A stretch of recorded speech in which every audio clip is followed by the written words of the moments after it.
The making of a Prime Minister. मुश्किलों का अंबार है, वही तो मेरे हौसलों की मीनार है। हिंदुस्तान में दो प्रधान दो निशान नहीं चलेंगे। अगर इतनी ताकत ये पाकिस्तान के खिलाफ लगा दे तो आतंकवाद आसान हो गया। हम चुनौतियों से टकरा रहे हैं। सर्जिकल स्ट्राइक और एयर स्ट्राइक करके नए भारत के सामर्थ्य का संदेश भी दे दिया है। तुम उठो, तिरंगा लहरा दो। जननायक नरेंद्र मोदी के 20 वर्ष पुराने भाषणों पर आधारित एक बेहद लोकप्रिय कार्यक्रम। क्या कहते हैं नरेंद्र मोदी?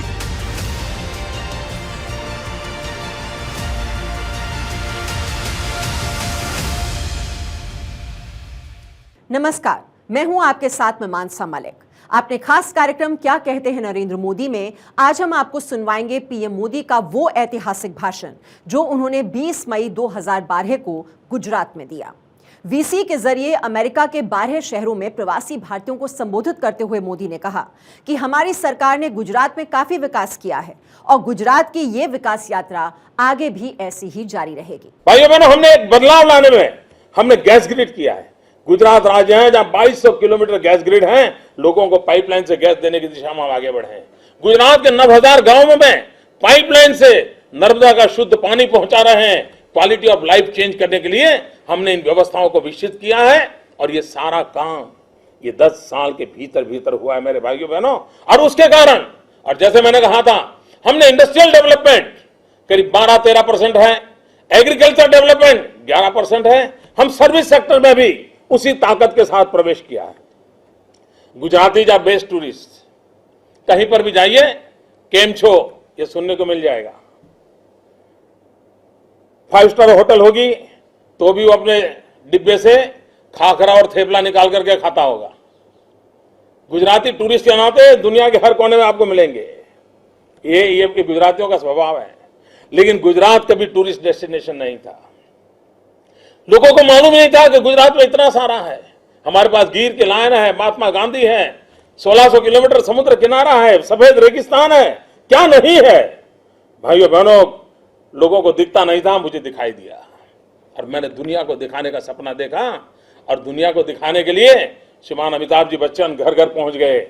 कुछ दिन तो गुजारो गुजरात में। हर घर के अंदर शब्द बन गया है, कुछ दिन तो गुजारो गुजरात में। और उसका परिणाम क्या हुआ है?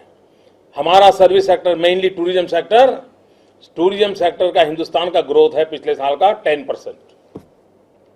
भाइयों बहनों, जो गुजरात कभी टूरिज्म मैप पर नहीं था, आज मेरे गुजरात का टूरिज्म का विकास है 16%।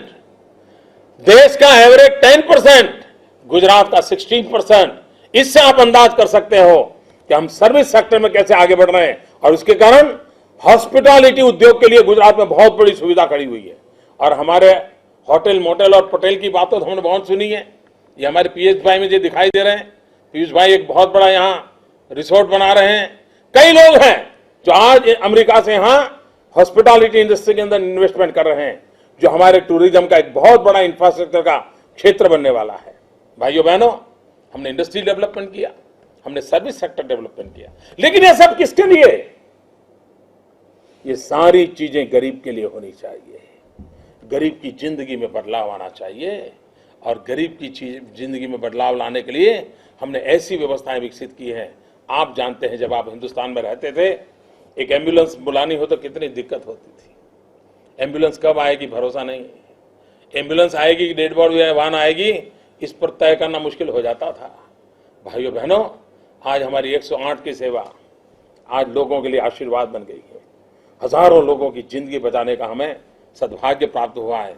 और मैं गर्व से कहता हूं, अमेरिका में इसी प्रकार की सेवाएं उपलब्ध हैं।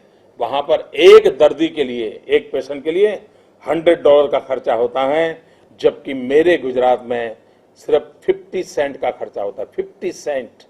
आप विचार कीजिए कि हमने कितनी कटौती के साथ व्यवस्थाओं को विकसित किया है और हम एफिशिएंसी के अंदर भी कितना काम लाते हैं।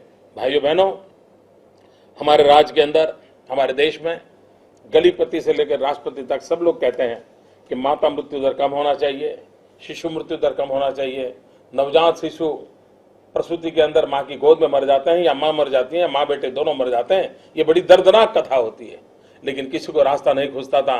हमने गुजरात के अंदर इस काम को किया, चिरंजीव स्कीम ले आए, गरीब माताओं को हॉस्पिटल में डिलीवरी हो उसकी व्यवस्था की। और एक जमाना था गुजरात में 40% से अधिक हॉस्पिटल में डिलीवरी नहीं होती थी। आज भाइयों बहनों, मुझे गर्व से कहना है कि करीब 98% डिलीवरी मेरे गुजरात में, कितनी गरीब मां क्यों ना हो, उसकी डिलीवरी हॉस्पिटल में होती है। किसी न किसी जानकार व्यक्ति की निगरानी की जो होती है, और उसके कारण आज हजारों माताओं की जिंदगी बचाने का मुझे सौभाग्य मिला है, लाखों बच्चों की जिंदगी बचाने का सौभाग्य मिला है। और उसके कारण हमारे यहाँ जीवन में बड़ा बदलाव आया है, हमने क्वालिटेटिव चेंज लाया है। भाइयों बहनों, आप जब अमेरिका से लोग आते हो, एक बात पर हमेशा अपनी नाराजगी व्यक्त करते हो, सफाई के संबंध में, स्वच्छता के संबंध में। ये बात सही है कि आपने अमेरिका की जो जिंदगी देखी है, उसके कारण यहाँ वो चीजें आपको अखरना बड़ा स्वाभाविक है, और उसमें आपका कोई दोष भी नहीं है। आपके बच्चे जब आते हैं, इसी एक कारण सोचते हैं, नहीं पापा, हम हिंदुस्तान में नहीं रहना, वापिस जाना है। भाइयों बहनों, हमने इस दिशा में अभियान चलाया।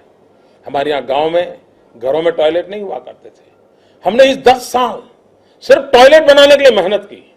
भाइयों बहनों, गुजरात के अंदर 56 लाख हाउस होल्ड में से 46 लाख हाउस होल्ड ऐसे थे जिनका अपना टॉयलेट नहीं था।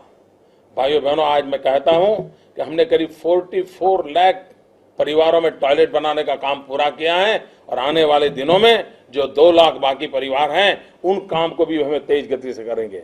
और मुझे विदेश से बंधु पूछते रहते हैं कि हम वतन में कुछ काम करना चाहते हैं, क्या करें। मैं कहता हूं भाई, मंदिर बनाने वाले बहुत मिल जाएंगे, स्कूल बनाने वाले भी मिल जाएंगे, कॉलेज बनाने वाले मिल जाएंगे, बहुत बड़ा बोर्ड भी लगेगा कि फलाने फलाने के डोनेशन से ये हुआ। लेकिन अगर आप हो सके तो आपके गांव की स्वच्छता के अंदर आप क्या कंट्रीब्यूट कर सकते हैं। 10 गरीब परिवार के टॉयलेट सरकार पैसे देती है, आप क्या मदद कर सकते हैं।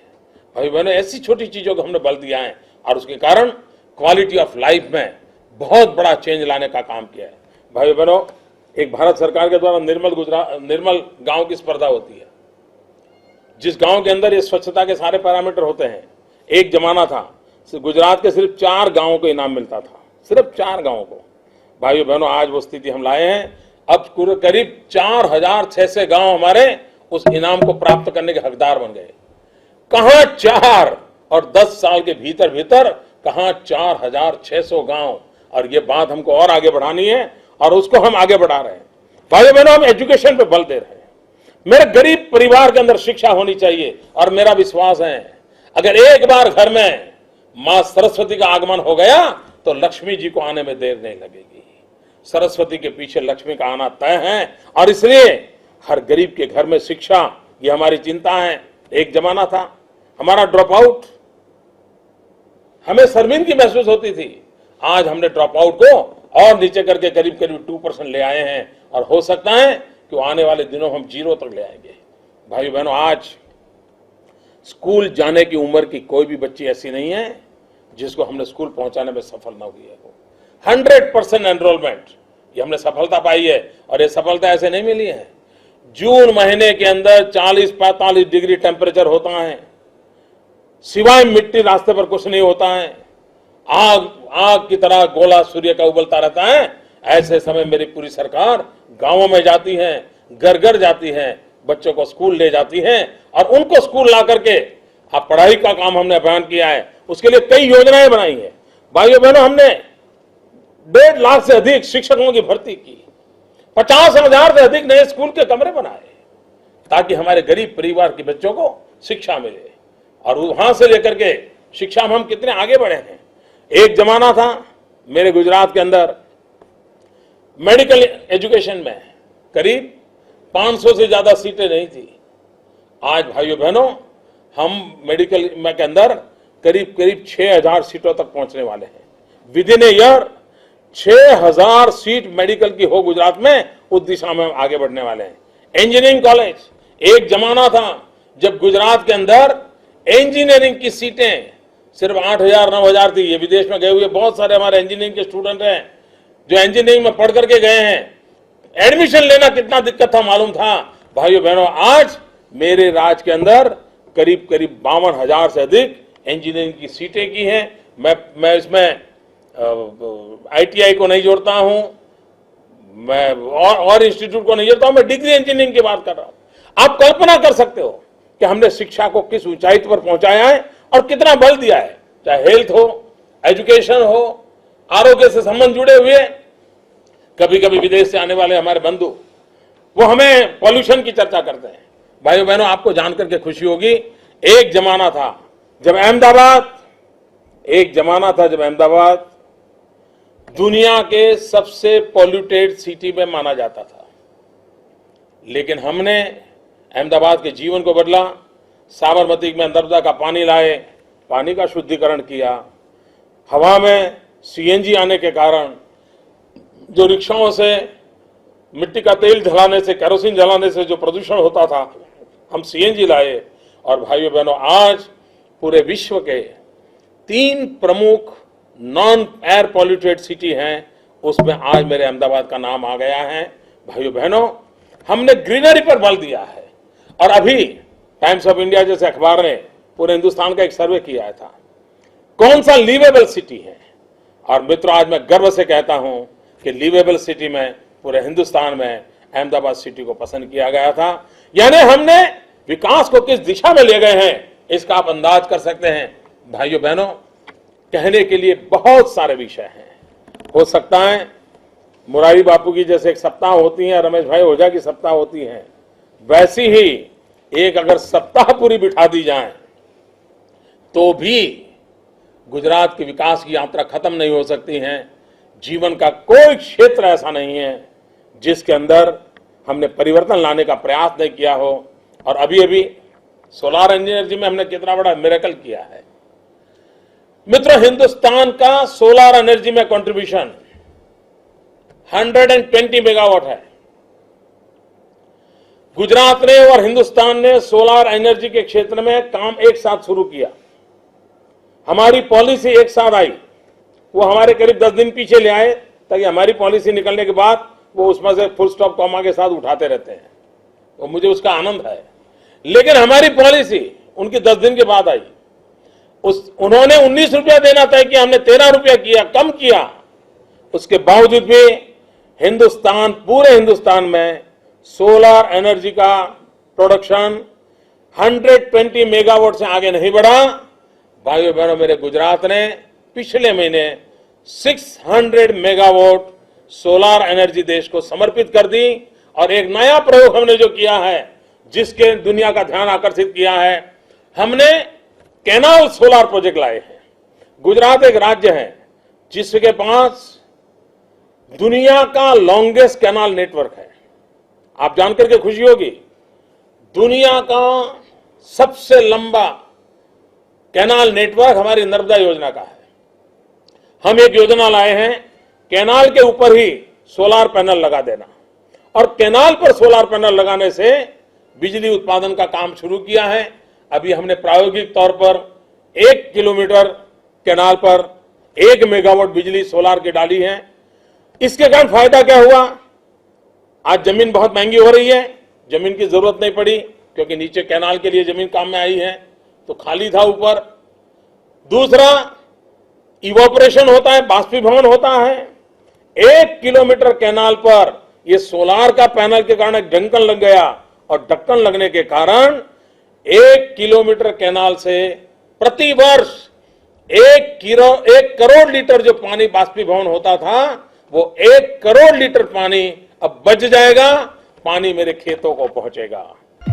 The making of a Prime Minister. मुश्किलों का अंबार है, वही तो मेरे हौसलों की मीनार है। हिंदुस्तान में 2 प्रधान 2 निशान नहीं चलेंगे। अगर इतनी ताकत ये पाकिस्तान के खिलाफ लगा दे तो आतंकवाद आसान हो गया। हम चुनौतियों से टकरा रहे हैं। सर्जिकल स्ट्राइक और एयर स्ट्राइक करके नए भारत के सामर्थ्य का संदेश भी दे दिया है। तुम उठो, तिरंगा लहरा दो। जननायक नरेंद्र मोदी के 20 वर्ष पुराने भाषणों पर आधारित एक बेहद लोकप्रिय कार्यक्रम क्या कहते हैं नरेंद्र मोदी।